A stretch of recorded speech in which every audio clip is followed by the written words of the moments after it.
तो फाइनली दोस्तों फिर से एक बार ज्योति सिंह जी ने पावर स्टार पवन भैया का एक सॉन्ग ऐड कर चुकी है। जी हाँ दोस्तों, देखिए दोस्तों, आज ज्योति सिंह जी ने अपने फैन फॉलोवर को नवरात्रि की हार्दिक शुभकामनाएं दे रही है 9 दिन का।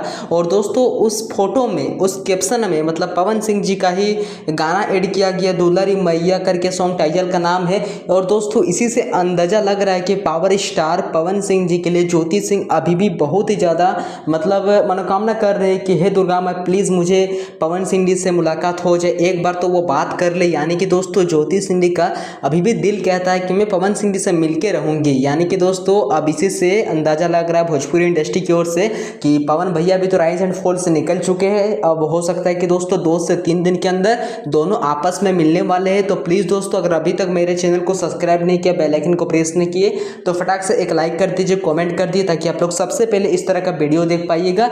मिलते किस नेक्स्ट वीडियो की और जैसे कुछ अपडेट आएगा मैं आपसे भी अपने चैनल के माध्यम से हर पल back to back latest update का जानकारी देता रहूंगा ज्योति सिंह जी एंड पवन सिंह जी का। Thank you.